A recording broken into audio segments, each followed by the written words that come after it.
So good morning to all of you. तो आज हम लोगों का एक फ्रेश चैप्टर शुरू हो रहा है, क्षेत्रमिति यानी मेंसुरेशन। इस चैप्टर में क्या है उसको जानने से पहले हम लोग यहाँ पर सीखेंगे कि एक्चुअल में ये जो नाम है क्षेत्रमिति मेंसुरेशन, ये है क्या, इसे क्यों पढ़ा जाता है, इसको पढ़ने के क्या क्या लाभ हैं, क्या क्या benefit we as a human उठाते हैं इस चैप्टर को पढ़ने के बाद। एग्जाम में मार्क्स लाने के अलावा आम जीवन में आपको ये चैप्टर कितना हेल्प करने जा रहा है, ठीक है, किन जगहों पर आप इस नॉलेज का यूज करके अपने जीवन को आप आसान बना सकते हैं। तो देखो, मेंसुरेशन यानी कि क्षेत्रमिति, इसका क्षेत्रमिति का मतलब होता है, क्षेत्र का मतलब तो पता ही होगा, क्षेत्र का मतलब तो होता है एरिया, है ना। मिति का मतलब क्या होता है,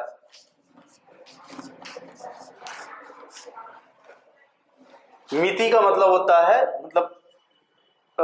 उसको कोई चीज को नापना, मापना, कोई मिति कहा जाता है, ठीक है। मिति का मतलब होता है तो टू मेजर, और क्षेत्र का तो पता ही है आपको, एरिया। तो टू मेजर एरिया, इसी को कहा जाता है क्षेत्रमिति। जब कभी भी हम लोग किसी ज्यामितीय आकृति का, बचपन से आप लोग पढ़ते आ रहे हो कि इस तरह का जो ये सब शेप है, बचपन से आप लोग पढ़ते आ रहे हो कि ये सब जो शेप है, ये सब शेप अपने आप में क्या है, ये सब शेप यानी आकृति, ये सब अपने आप में कहलाता है ज्यामितीय आकृति, है ना। इसमें एक सीधी रेखा हो वो भी अपने आप में ज्यामितीय आकृति है, और कोई कहीं पर एक वृत्त बना हुआ है तो इसे भी ज्यामितीय आकृति कहते हैं। स्क्वायर को भी ज्यामितीय आकृति कहते हैं, है ना। सर्किल, स्क्वायर, रेक्टेंगल, ये क्या है, क्यूब, घन, इसको भी ज्यामितीय आकृति कहेंगे। ये क्या है, सिलेंडर यानी बेलन, ये भी अपने आप में ज्यामितीय आकृति है। ये सारे अपने आप में ज्यामितीय आकृति हैं। लगे हाथों एक और बात रिकॉल कर देता हूं कि इसमें टू डायमेंशनल ज्योमेट्रिकल शेप कौन कौन है। टू डायमेंशनल ज्योमेट्रिकल शेप, द्विविमीय ज्यामितीय आकृति कौन कौन है इसमें, तो याद रखना, स्क्वायर, सर्किल, रेक्टेंगल, ट्रायंगल, ये सब अपने आप में क्या है, two dimensional geometrical shape, two dimensional geometrical shape, याद रहेगा। और ये सब जो आकृति है आपका, घन है, बेलन है यानी सिलेंडर, क्यूब है, सिलेंडर है, क्यूबॉइड भी होता है, घनाभ होता है ना, कोन, ये सब क्या है अपने आप में, ये सब अपने आप में क्या है, थ्री डायमेंशनल ऑब्जेक्ट है, थ्री डायमेंशनल, ओके। ये थ्री डायमेंशनल ऑब्जेक्ट है और ये टू डायमेंशनल ऑब्जेक्ट कह रहे हैं, असल में मुझे कहना चाहिए ज्योमेट्रिकल शेप, ठीक है, ज्योमेट्रिकल शेप।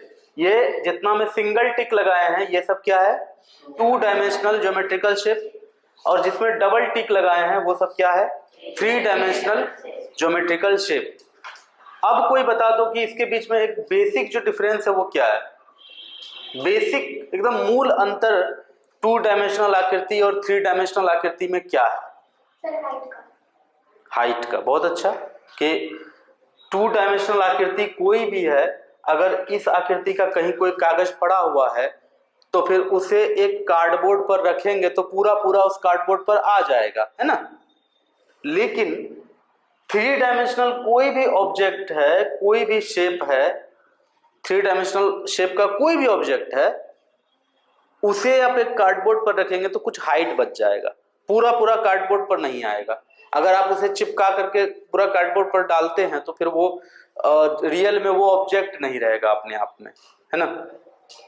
आप कहेंगे कि सर मेरे पास इरेजर है, इरेजर जो होता है मिटाने वाला रबड़, वो क्या होता है, क्यूबॉइड शेप का होता है, घनाभ आकृति का होता है ना, इस तरह का होता है ना रबड़। मिटाने वाला इरेजर जो होता है तुम्हारे पेंसिल के साथ जो आता है, तो तुम कहोगे सर मैं उसे चाँप चाँप कर, पीट पीट कर, काट काट कर पूरा कार्डबोर्ड पर लगा दूंगा। तो जब जैसे ही तुम उसे काटोगे या चाँपोगे तो उस समय तुम उसके शेप को ही खत्म कर दिए ना। जब तक वो घनाभ है, क्या तुम पूरा का पूरा ये पूरा घनाभ को एक कार्डबोर्ड पर रख सकते हो? पूरा घनाभ का हर एक पार्ट कार्डबोर्ड में सटा रहे, ऐसा हो सकता है? नहीं हो सकता है, वो कार्डबोर्ड से उठा हुआ रहेगा, है ना। वही बात बेलन में भी आ जाता है। बेलन को आप, ये अगर बेलन है, इसे किसी कार्डबोर्ड पर आप ऐसे रखोगे, हो सकता है आप ऐसे रख दो, लेकिन जैसे भी आप रखें इसका हर एक सतह कार्डबोर्ड से टच हो जाएगा एक बार में। एक बार रखने पर पूरा सतह टच हो जाए कार्डबोर्ड से, बिना कार्डबोर्ड के इसके ऊपर मोड़े हुए, ऐसा संभव है? फ्लैट सरफेस पर ये नहीं आएगा। लेकिन फ्लैट सरफेस पर आप एक ट्रायंगल बना सकते हैं, या एक ट्रायंगल जैसा कटा हुआ कहीं कोई टुकड़ा है, कागज है, उसे आप एक फ्लैट सरफेस पे यानी कार्डबोर्ड पर रख सकते हैं, टेबल पर रख सकते हैं। टेबल पूरा उसको, टेबल का हर एक पॉइंट से वो शेप टच कर जाएगा। लेकिन 3 डायमेंशनल ऑब्जेक्ट का हर एक पॉइंट टच नहीं करेगा किसी फ्लैट सरफेस से। मूल अंतर अभी यही जानो, क्योंकि तुम लोग 8th क्लास में हो, हायर क्लास में हायर बातों को जानोगे। अभी जो जानना है इतने जानो। जैसे देखो, कहीं कोई चूड़ी है, एक चूड़ी को तुम पूरा पूरा एक टेबल पर रख सकते हो, चूड़ी का हर एक पॉइंट टेबल से सट जाएगा, है ना, सटेगा ना। लेकिन उसी समय अगर मैं कहूं कि क्या एक बॉल का हर एक पॉइंट एक टेबल पर सट सकता है? एक कार्डबोर्ड पर पूरा का पूरा बॉल आ सकता है? नहीं आ सकता है। जैसे ही बॉल को आप कार्डबोर्ड पर रखोगे एक हाइट वहां आ जाएगा। तो 3 डायमेंशनल ऑब्जेक्ट का सबसे बड़ा स्पेसिफिकेशन है उसका हाइट, है ना। जैसे कि तुम देखो, वर्ग या आयत में सिर्फ लंबाई और चौड़ाई होता है, लेकिन घनाभ में लंबाई चौड़ाई और ऊंचाई भी हो जाता है, नहीं होता है ना। तो वही बातें हैं, उन्हीं बातों को हम लोगों को सीखना है, समझना है। तो बेसिक बात तो पहले हम लोग एक बार ये पुरानी बातों को एक बार रिकॉल किए हैं कि ये जितनी भी चीजें हैं ये क्या है, अपने आप में ज्यामितीय आकृति है। और ज्यामितीय आकृति में आपका 2 तरह का ज्यामितीय आकृति आपको याद दिलाए, एक होता है द्विविमीय, एक होता है त्रिविमीय। अच्छा बताओ, 1 डायमेंशनल ज्योमेट्रिकल शेप किसको कहेंगे? 1 डायमेंशनल ज्योमेट्रिकल शेप किसको कहेंगे? एक सिंगल रेखा जो होगा, सीधी रेखा, सरल रेखा खंड या किरण यानी कि रे, ये सारे के सारे जो भी आखिर है तो आकृति ही। कुछ भी आप कलम से उकेरते हो कहीं पर, किसी भी कागज पर, वो अपने आप में एक आकृति है, ठीक है। भले ही टेढ़ा मेढ़ा वक्र ही आप क्यों ना खींच लें, ठीक है, इरेगुलर कर्व ही आप क्यों ना खींच लें, वो है तो अपने आप में ज्योमेट्रिकल शेप ही ना। आप पेन से कुछ भी कहीं बनाते हैं वो अपने आप में एक ज्योमेट्रिकल शेप है। तो ये जो सरल रेखा है या रेखाखंड है या किरण है जो कि एकदम सीधा है, उसी को क्या कहा जाता है अपने आप में? उसी को कहा जाता है 1 डायमेंशनल ज्योमेट्रिकल शेप, एक विमीय ज्यामितीय आकृति। तो देखो याद रखना, क्षेत्रमिति किसे कहते हैं? तो गणित की वह शाखा जिसमें हम किसी भी ज्यामितीय आकृति का परिमिति, क्षेत्रफल, आयतन इत्यादि का अध्ययन करते हैं, उसे ही क्षेत्रमिति कहते हैं। परिमिति को इंग्लिश में पेरीमीटर कहा जाता है। याद रखना, किलोमीटर वाला मीटर में TRE लिखा जाता है और ये पेरीमीटर वाला मीटर में TER लिखा जाता है, ठीक है।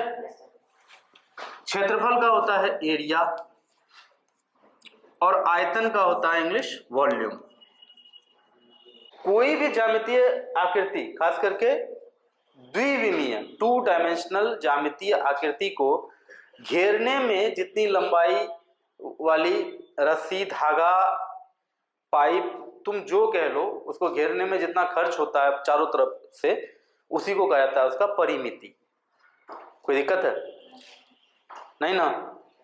परिमिति, परि मतलब चारों ओर, मिति मतलब माप, तो चारों ओर का माप। तो चारों ओर का माप कितना लिया जाए कि ये पूरा का पूरा इनक्लोज हो जाए, पैक हो जाए अंदर। इस रिम के चारों ओर का कितना माप होगा कि ये ट्यूब इसको चारों तरफ से पैक कर लेगा। इस खेत के चारों ओर का कितना माप होगा कि एक रस्सी से इस खेत को चारों तरफ से घेर लेंगे। आई बात समझ में? परिमिति तो ठीक है। अच्छा एक बात बताओ, परिमिति जब भी निकलेगा तो वो किस में निकलेगा? वो क्या निकलेगा? एक लंबाई ही ना निकलेगा, क्योंकि वो जितना हमको एक यहां से चलना शुरू किए, हम यहां से चलते चलते चलते चलते यहां आए, फिर यहां से चलते चलते यहां आए, फिर यहां से चलते चलते यहां आए, फिर यहां से चलते चलते यहां आए, इतना चलने में मुझे जितना दूरी तय करना पड़ा, इसी को कहा जाता है परिमिति। सर्किल का परिमिति जनरली नहीं बोला जाता है, सर्किल का कहा जाता है परिधि, सरकमफेरेंस। होता एक ही चीज है, होता एक ही चीज है। जो काम आयत में परिमिति करता है वो काम सर्किल में यानी वृत्त में कौन करता है? परिधि। परिमिति को इंग्लिश में कहा जाता है पेरीमीटर और परिधि को इंग्लिश में कहा जाता है सरकमफेरेंस। ठीक है? तो वृत्त के किसी भी बिंदु से चलना शुरू करें और वृत्त के अनुदिश चलते रहें और वापस उसी बिंदु पर पहुंचे, ऐसा करने में जितना दूरी तय करना पड़ेगा उसी को कहा जाएगा उस वृत्त का परिधि। ठीक है? बोलोगे सर एक चूड़ी है, उसका परिधि कैसे निकालेंगे? कैसे निकालेंगे कोई बताओ तो? एक चूड़ी का परिधि अगर निकालना हो तो कैसे निकालेंगे?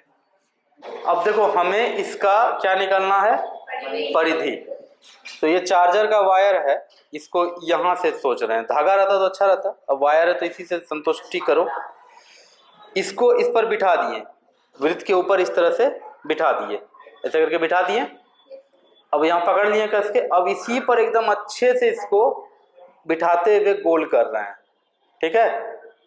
गोल करके अच्छे से फिर उसी पॉइंट पर पहुंचना है जहां से शुरू किए थे। पहुंच गए? चलो अब चूड़ी निकाल लिए, अच्छे से अब इसको पकड़ो, यहां से शुरू हुआ था यहां तक आया था, इसको अच्छे से पकड़ के सीधा करो। ये सीधा हो गया। इसको स्केल पर रखकर मेजर कर लो, ये कितना लंबा है। ये जो लंबाई होगा ना, यही इस चूड़ी का परिधि होगा। आई बात समझ में? अगर मान लो कहीं कोई रेक्टेंगल है, यही मान लो रेक्टेंगल है, ठीक है, अगर तुम्हारे पास स्केल, ऐसे तो स्केल लेकर के इसको मापना अच्छे से हो जाएगा कि परिमिति कितना होगा इसका। अभी इसको क्यूबॉइड नहीं कह रहे हैं, घनाभ नहीं कह रहे हैं, इसको कह रहे हैं मान लो रेक्टेंगल, सिर्फ ये सरफेस का बात कर रहे हैं कि इस सरफेस का पेरीमीटर क्या होगा बताओ। ये सरफेस, ये सतह तो रेक्टेंगल है ना, ये पूरा का पूरा आकृति घनाभ है, ये सतह तो आयत है, तो बोलेगा इस आयत का बताओ क्या होगा परिमिति। सिंपल सा बात है। फिर से इसी को ऐसे बिठाएंगे, ऐसे एकदम टाइट करते हुए, और फिर से यहाँ तक पहुँच जाएंगे। यहाँ से यहाँ तक आए थे, इसको फिर जो है कि आप माप लीजिए किसी स्केल से। समझ में आई बात? कैसे ये खुलेगा, सॉरी, कैसे इसका मेजर करेंगे परिमिति का? क्लियर है? तो परिमिति का मतलब यही होता है कि कितना दूरी तय करके उसको पूरा घेर लेंगे। ठीक है? चाहे परिमिति किसी भी चीज का निकालो, परिधि किसी भी वृत्त का निकालो, मतलब यही होता है कि कितना दूर चलकर वो पूरा घिर जाएगा। उसको एक घेरा लगाने में कितना दूरी चलना पड़ेगा, कितना लंबा तार से वो एक घेरा बांधा चले जाएगा। आई बात समझ में? तो एक घेरा उसका चक्कर लगाने में कितना लंबाई या कितना दूरी तय करना पड़ा, इसी को कहा जाता है परिमिति या परिधि। मुझे लगता है कि बहुत अच्छे से इसका समझ में सब कुछ आ गया होगा, है ना? अब आपसे पूछते हैं कि परिमिति अपने आप में क्या है तब, लंबाई है कि वजन है कि क्या है परिमिति तब अपने आप में? लंबाई है। तभी से तो यही बात कर रहे हैं ना। ये चूड़ी वाला कंसेप्ट, ये डस्टर वाला कंसेप्ट क्यों ला रहे हैं? ताकि आपको ये पता चले कि एक्चुअल में ये क्या है, लंबाई है। तो परिमिति क्या है अपने आप में, एक लंबाई है। तो इसीलिए परिमिति का जो यूनिट होता है ना, यूनिट समझते हो, मात्रक समझते हो, क्या होता है मात्रक? एग्जाम्पल बताओ, क्या एक चीज, कोई भी एक क्वांटिटी बोल के उसका मात्रक बोलो।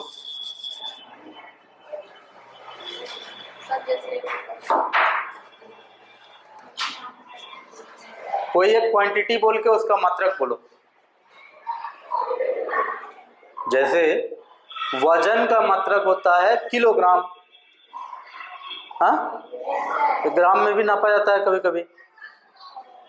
अब हल्दी लेने जाएगा तो किलो खरीद के तो नहीं न लाएगा, मतलब 25 ग्राम 50 ग्राम यही हल्दी खरीद करके लाता है आदमी, है ना।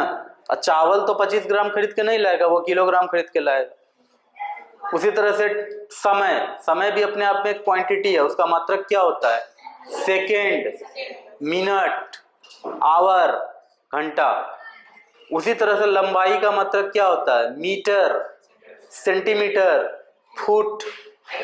जिसमें से सबसे ज्यादा जो रिलेवेंट मात्रक होता है, जिसको कि हम लोग एक्सेप्ट करते हैं, पूरे दुनिया उसको मानता है, वो होता है मीटर। आई बात समझ में?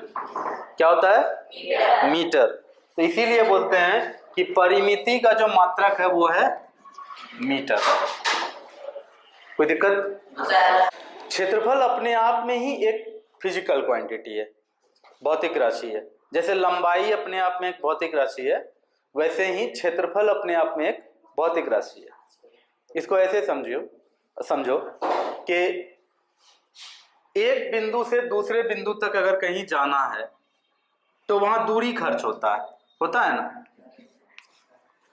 लेकिन अगर हम तुमसे पूछें कि ये पूरा का पूरा एक स्क्वायर है 5 मीटर बाय 5 मीटर का, ओके, या 5 सेंटीमीटर का हो, मीटर का हो, किलोमीटर का हो, जो भी कहो, मतलब 5 मीटर बाय 5 मीटर का एक सरफेस है, ठीक है।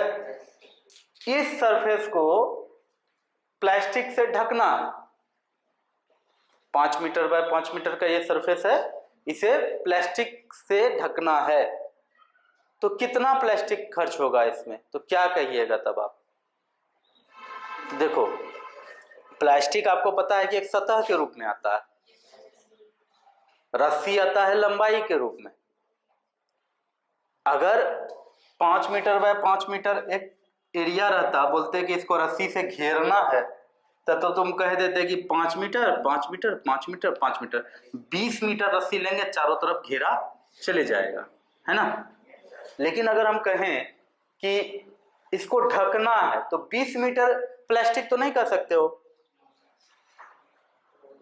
20 मीटर प्लास्टिक का क्या हो जाएगा तब, कोई मतलब ही नहीं होगा।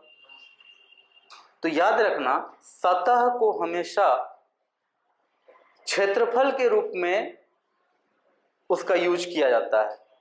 जैसे एक बिंदु से दूसरे बिंदु तक गए तो उसमें जो उसको नापते हैं उसको क्या कहते हैं, इस एक बिंदु ए से बी तक के बीच में जो ये जो कुछ भी तुम कह रहे हो ये लंबा सा, इसको क्या कहते हो, लंबाई कहते हो, दूरी कहते हो ना, नहीं कहते हो। उसी तरह से जैसे लंबाई के लिए एक नाम है, एक बिंदु से दूसरे बिंदु तक जो एक लंबी सी रेखा है, इसका मेजरमेंट को हम लंबाई कहते हैं। उसी तरह से किसी सतह के मेजरमेंट को हम लोग क्षेत्रफल कहते हैं। हमेशा याद रखना इस बात को कि जैसे एक बिंदु से दूसरे बिंदु तक लंबाई नापाता है, ठीक है, लंबाई दूरी जो कह लो वो नापाता है ना, मेजर होता है। उसी तरह से सतह को हम लोग क्षेत्रफल कह के मेजर करते हैं, ठीक है। जैसे देखो, अगर कहेंगे कि अररिया और पटना के बीच की दूरी 300 किलोमीटर है, अररिया और दिल्ली के बीच की दूरी 1400 किलोमीटर है, तो तुमको समझ में तब आएगा कि अच्छा अच्छा अररिया से पटना नजदीक है और दिल्ली बहुत दूर है, इतना तो समझ में आ जाएगा तब। बिल्कुल उसी तरह का बात समझना है क्षेत्रफल में भी। अगर कहेंगे कि कोई प्लास्टिक के बारे में कहेंगे वो प्लास्टिक 25 मीटर स्क्वायर है, और फिर कहेंगे कि वो प्लास्टिक 50 मीटर स्क्वायर है, इसका मतलब ये होगा कि एक प्लास्टिक का जो सतह है वो छोटा है और दूसरे प्लास्टिक का सतह जो है वो बड़ा है। आई बात समझ में? कोई दिक्कत है इसमें? सतह वाली बात समझ में आई कि सतह को जब भी मेजर करना होता है तो मेजर करके उसको क्षेत्रफल के रूप में कहते हैं। एक बिंदु से दूसरे बिंदु तक जाने में जो लगा हम उसे लंबाई कहते हैं। उसी तरह से पूरा सतह को मेजर करने में जो लगा उसे हम क्षेत्रफल कहते हैं। आई बात समझ में? कोई दिक्कत है कि कितना स्थान छेक लिया या कितना सतह छेक लिया एक आकृति, उसी को कहता है उसका क्षेत्रफल। आई बात समझ में पूरे अच्छे से? अब तक में आगे बढ़े अब इसी में हम। अब ध्यान से समझो, कहा जाता है कि इसको आप पेरीमीटर के सहायता से ढक नहीं सकते हैं, घेर सकते हैं लेकिन ढक नहीं सकते हैं। ढकने के लिए एक और इसका जो हम लोग अभी बात कर रहे थे वही कि क्षेत्रफल पता करना होगा कि इसका क्षेत्रफल कितना है, और जितना इसका क्षेत्रफल निकलेगा उसी क्षेत्रफल के बराबर क्षेत्रफल का, ठीक है थोड़ा रिपीट हो रहा है कोई बात नहीं, उसी क्षेत्रफल के बराबर आपको एक प्लास्टिक का सतह खरीद के लाना पड़ेगा और तब आप इसमें रख करके ये पूरे सतह को ढक सकते हैं। तो ये क्षेत्रफल हम लोग डिराइव कैसे किए हैं? तो देखो क्षेत्रफल हम लोग जो डिराइव किए हैं उसके लंबाई और चौड़ाई से डिराइव किए हैं। अगर लंबाई चौड़ाई दोनों बराबर है तो कोई बात नहीं है, अलग अलग रहे तो भी उसी हिसाब से, ठीक है। तो हम लोग ये मान के चले हैं कि इसका जो इसको ढकने के लिए यहाँ 5 मीटर है, यहाँ 5 मीटर है, तो 25 मीटर स्क्वायर, 25 मीटर स्क्वायर। याद रखना लंबाई का इकाई मीटर में होता है ना, लंबाई को हम लोग मीटर में नापते हैं। तो फिर क्षेत्रफल तो एक अलग चीज है, वो तो सतह को नापता है, वो दूरी और लंबाई को तो नापता नहीं है। क्षेत्रफल क्या करता है? वो एक सतह का मेजर होता है। तो इसके लिए हम लोग यूनिट सोच के चले हैं मीटर स्क्वायर। लंबाई का मात्रक मीटर और क्षेत्रफल का मात्रक मीटर स्क्वायर, फुट स्क्वायर, जो भी चीज होगा स्क्वायर में होगा। क्यों होगा स्क्वायर में? बता देते हैं, क्योंकि बचपन से तुम लोग पढ़ते आए हो कि क्षेत्रफल बराबर लंबाई गुना चौड़ाई, है ना। तो अगर लंबाई 5 मीटर है, चौड़ाई भी 5 मीटर है, तो 5 गुना 5 25 तो हो गया, लेकिन मीटर गुना मीटर क्या होगा? Meter square. इसीलिए सतह का कोई भी क्षेत्रफल निकलता है तो उसका यूनिट क्या होता है? Meter square. कोई दिक्कत है? तो आप बाजार जाइएगा, कहिएगा 25 मीटर स्क्वायर हमको प्लास्टिक दे दो, तो वो अगर दुकानदार तो जो बेचने वाला है वो तो जानेगा ही, क्योंकि उसका धंधा है। नहीं जानेगा तो फिर कैसे करेगा वो बिजनेस? तो वो तुमको 25 मीटर स्क्वायर पन्नी दे देगा, प्लास्टिक दे देगा, और वो ला करके तुम इस पर अच्छे से बिछा दोगे, ये पूरा ढक जाएगा। यानी कि क्षेत्रफल की बातें वहां होती है जहां पूरे सरफेस को ढकने की बात होती है, पूरे सरफेस या सतह का कोई बात होता है, वहीं पर क्षेत्रफल का बात होता है ना। कहीं घेरने की बात होगी तो वहां पर लंबाई की बात होगी। कोई दिक्कत है? जैसे कि रूम में टाइल्स लगाया जाता है, रूम में टाइल्स जब लगाया जाता है तो उसका जो मिस्त्री होता है वो हमेशा स्क्वायर फुट में बात करता है कि कैसे स्क्वायर फुट है।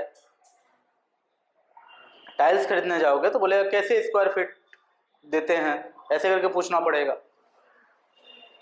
स्क्वायर फुट क्यों बोलते हैं?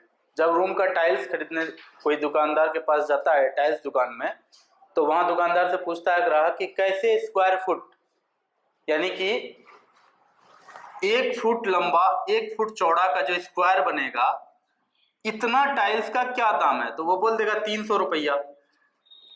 तो उसी हिसाब से फिर तब कैलकुलेट हो जाता है कि अच्छा मेरा रूम जो है वो 10 फुट लंबा है, 10 फुट चौड़ा है, तो 10 गुना 10 100, तो 300 गुना 100 कर दो, कितना हो जाएगा?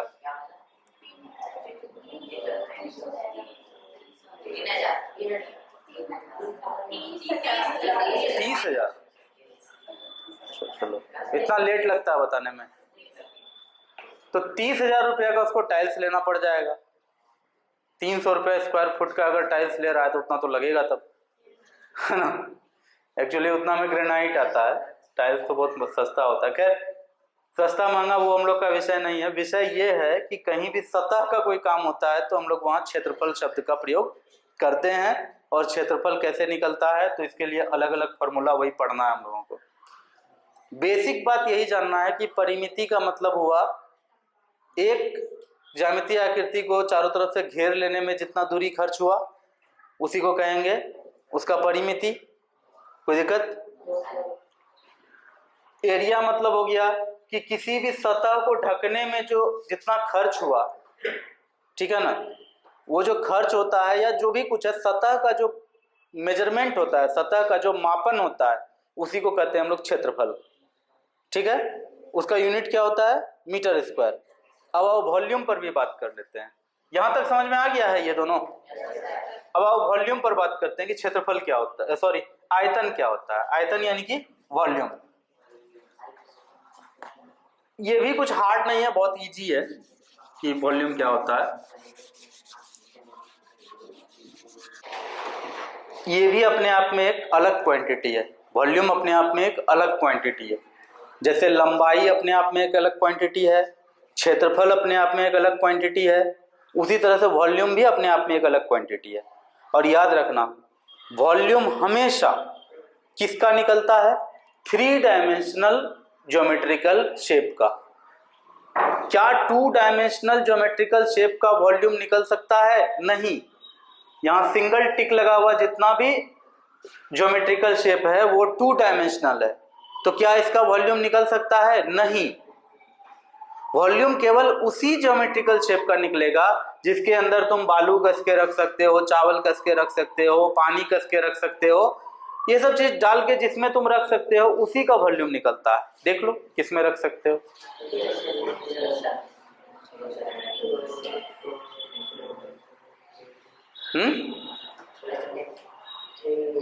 दिखा कुछ? इसमें तुम रख सकते हो, इस सब में रख सकते हो? नहीं ना रख सकते हो। जिसमें तुम कुछ कस के रख सकते हो, जो कुछ अपने अंदर धारिता रखता है, धारिता मतलब कैपेसिटी रखता है कि कुछ कंटेन करके रख सके, उसी को तुम लोग कहते हो 3 डायमेंशनल ज्योमेट्रिकल शेप, है ना। ऐसे एक शब्द बोल दिया धारिता। धारिता का भी मतलब आयतन ही होता है। कहीं कोई क्वेश्चन में पूछ दे कि बताओ धारिता कितना है, घबराना मत, वो तुमसे आयतन पूछ रहा है, बशर्ते कि वो क्वेश्चन फिजिक्स का ना हो। फिजिक्स में धारिता का कुछ और मतलब होता है। मैथ में आयतन को धारिता कभी कभी लिखा जाता है। बाकी तुमको समझ में आया बात? अब बात करते हैं आयतन होता क्या है। तो याद रखना, कोई भी 3 डायमेंशनल ज्योमेट्रिकल शेप में, कोई भी 3 डायमेंशनल ज्योमेट्रिकल शेप में जितना पानी तुम अटा के रख सकते हो वही उसका आयतन कहलाता है।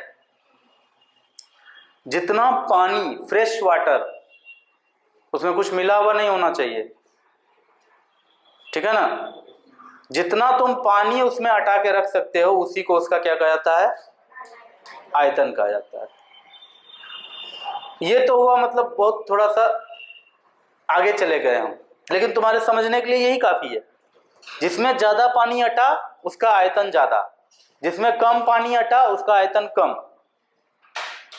कभी भी तुम सरसों का तेल या कोई तेल खुला वाला खरीदने गए हो, लूज वाला, कि ना पैकेट ही खरीदते हो? सब कुछ पैकेट खरीदते हो। चलो पैकेट भी खरीदते हो तो 5 लीटर का जो सरसों का तेल का गैलन आता है और 2 लीटर का जो सरसों का तेल का गैलन आता है, क्या दोनों सेम साइज का होता है? नहीं होता है। तो एक में 5 लीटर अट रहा है, एक में 2 लीटर अट रहा है, तो कहेंगे कि एक का आयतन दूसरे से ज्यादा। 5 लीटर तेल जिसमें अट रहा है उसका आयतन यानी कि उसमें स्टोर करने का क्षमता अधिक है जिसमें 2 लीटर अट रहा है। कोई दिक्कत है? समझ में आ रहा है सब कुछ? कोई दिक्कत नहीं ना बच रहा है? फिर से बात करते हैं हम। परिमिति का मतलब है किसी भी ज्यामितीय आकृति को घेरने में कितना दूरी खर्च हुआ, कितना लंबाई खर्च हुआ। कुल मिला के परिमिति लंबाई है ना। क्षेत्रफल का मतलब है कि उस ज्यामितीय आकृति का सतह कितना है। सतह को जो मेजरमेंट करते हैं, मापन करते हैं, उसी को कहते हैं क्षेत्रफल। और तीसरा बताए आयतन, कि कोई भी 3 डायमेंशनल ज्योमेट्रिकल शेप में कितना पानी अट गया वही कहलाएगा उसका आयतन। ज्यादा पानी अट रहा है मतलब ज्यादा आयतन है, कम पानी अट रहा है मतलब कम आयतन है। ठीक है। एक तुमको कहानी बताते हैं, थोड़ा सा सिलेबस से हट के है और ज्यादा लोड नहीं लेना है। समझ में आए तो भी ठीक है, नहीं आए तो भी ठीक है। ठीक है ना। देखो पूरे दुनिया में लंबाई का मात्रक क्या होगा इसको लेके बहुत झगड़ा था। अंग्रेज बोलता था कि मेरा फुट मानो, फुट 1 फुट 2 फुट 6 फुट ऐसे करके होता है, अभी भी चलता है, लेकिन वो इंटरनेशनल सिस्टम नहीं है।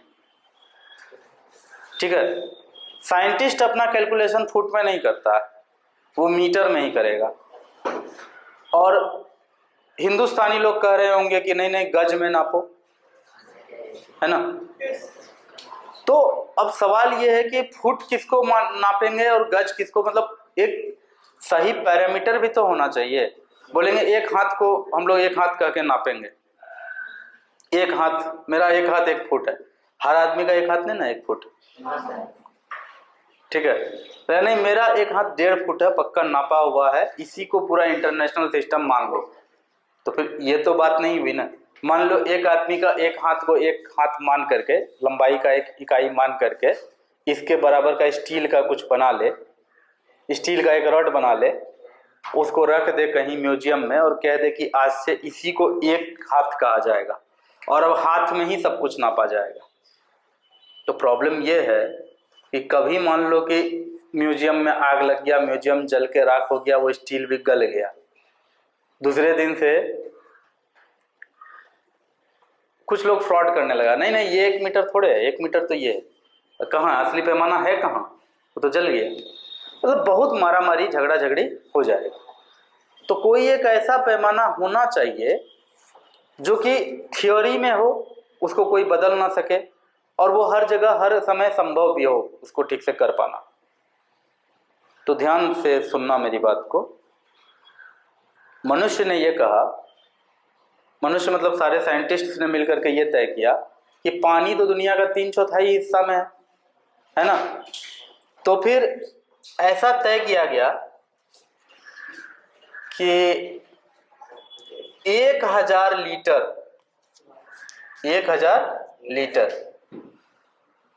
1000 लीटर वाटर किसको कहा जाता है? याद रखना, वाटर के केस में 1 लीटर पानी हमेशा 1 किलोग्राम पानी के बराबर होता है। तेल में नहीं होता है ऐसा, ठीक है, तेल में ऐसा नहीं होता है। पानी में क्या होता है, पानी के केस में कि 1 लीटर पानी 1 केजी पानी के बराबर होता है। ठीक है। और किलोग्राम पहले से कुछ चीजों से तय किया गया है, किलोग्राम। तो होता क्या है बता देते हैं। एक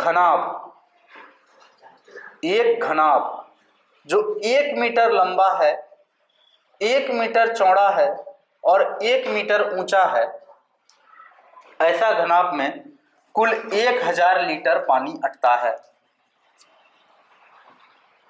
यही पैमाना है लीटर का भी अपने आप में, और लीटर का भी पैमाना यही है और वजन का भी पैमाना यही है। 1000 ग्राम पानी जिस घनाभ में अट जाएगा, सॉरी घनाभ बोल रहे हैं, घन में, 1000 लीटर पानी जिस घन में अट जाएगा उस घन का एक साइड को कहा जाता है 1 मीटर। हाई बात समझ में। तो इस तरह से किलोग्राम और मीटर एक दूसरे से कनेक्टेड है। साइंटिस्ट दुनिया में ये मान के चलते हैं कि 1000 लीटर पानी जिस घन में अट जाए अच्छे से, जरा सा भी जगह न बचे, ना तो पानी गिरे ना ही घन में जगह बचे, तो उस घन का जो एक साइड होगा, क्योंकि उसमें तो सब चीज बराबर होगा ना, लंबाई चौड़ाई ऊंचाई सब बराबर होगा, घन बोले हैं ना, तो उस घन का जो साइड होगा उसी को कहा जाता है 1 मीटर। ये साइंटिस्ट लोग तय किए थे। आपको समझ में आता है तो ठीक है, नहीं आता है तो लोड लेने की कोई बात नहीं है, आउट ऑफ सिलेबस बात है, कोई टेंशन नहीं लेना है। कोई दिक्कत है? अब क्लास को हम